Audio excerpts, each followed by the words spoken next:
Ya, Assalamualaikum warahmatullahi wabarakatuh. Alhamdulillahi hamdan wa syukran. La kufran. Alhamdulillahilladzi istajabat a'yu a'ta liman sa'ala. Pada yang terhormat Bapak Ibu dosen Unisnu Temanggung, khususnya Ibu Zaidah Larifah selaku pengampu mata kuliah teknik penulisan karya ilmiah. Dan tak lupa kepada teman-teman semuanya, khususnya dari kelas MI 3B. Perkenankanlah saya di sini menyampaikan keterangan mengenai penjelasan dari konsep dasar penulisan karya ilmiah. Baik, sebelum kita lanjut, bahwasanya karya ilmiah itu merupakan kata yang asing bagi mahasiswa baru semester 1. Namun bagi kita mahasiswa semester 3 itu sudah tidak asing.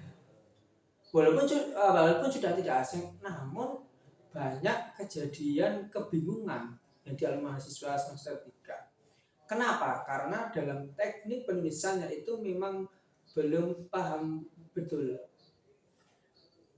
Suatu universitas atau perguruan tinggi itu mempunyai standar masing-masing dalam format penulisan karya ilmiah, baik itu makalah ataukah tesis ataukah artikel dan yang lain-lain.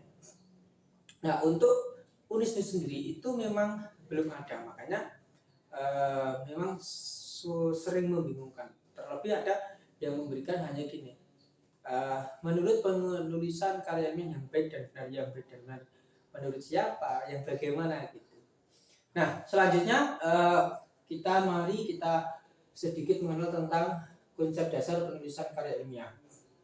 Baik, untuk konsep dasar sendiri yaitu suatu susunan secara sistematis untuk pembentukan pengetahuan ilmiah.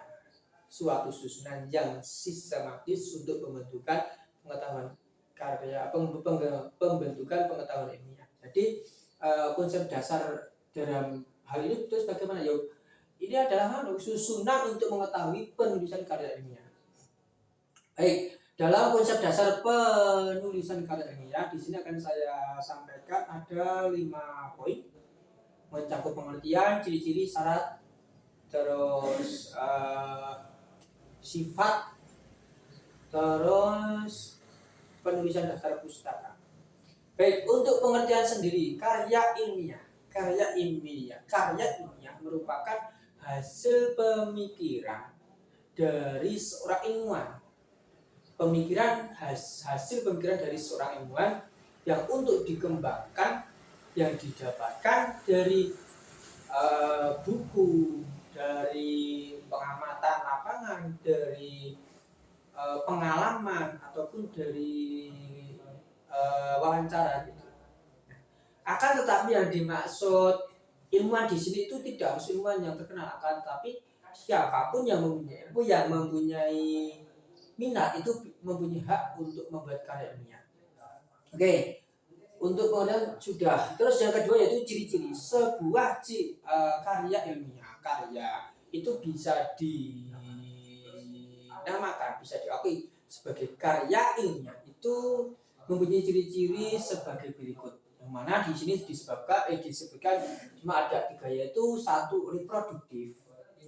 Reproduktif itu bisa diterima oleh pembaca. Terus yang kedua adalah tidak ambigu. Ya, tidak ambigu berarti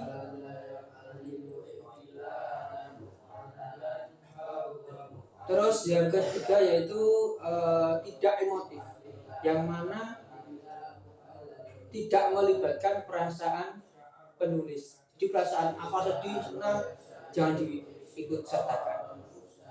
Terus selanjutnya yaitu untuk syarat-syarat penulisan karya ilmiah. 1, harus komunikatif.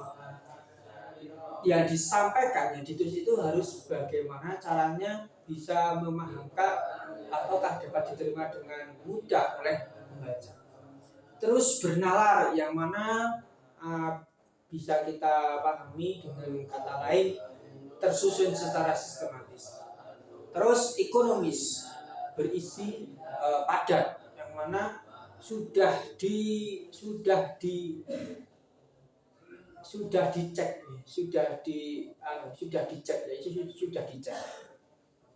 Terus selanjutnya yaitu bahasa baku karya ilmiah, mana karya ilmiah itu jikalau menggunakan bahasa baku karya ilmiah maka akan menunjukkan sifat-sifat di bawah ini. Satu, menunjukkan kemantapan dinamis. Kedua, sifat kecendikiannya penulis. Jadi penulis itu sifat kecendikiannya seperti apa itu nanti akan terlihat dalam penulis, dalam karyanya. Terus menunjukkan sifat penyeragaman kaidah. Baik, itu adalah konsep-konsep dasar dalam penulisan karya ilmiah. Yang terakhir dalam penulisan karya ilmiah, kita perlu memperhatikan adanya daftar pustaka.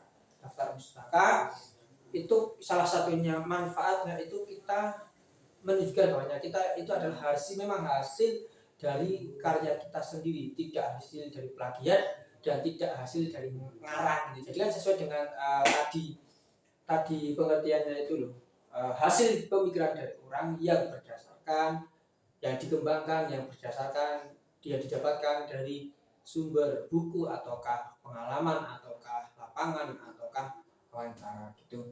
Nah, dalam penulisan daftar pustaka perlu kita mencantumkan 6 poin. 1 itu nama penulis, meliputi nama depan, nama belakang, dengan tidak mencantumkan nama gelar apapun.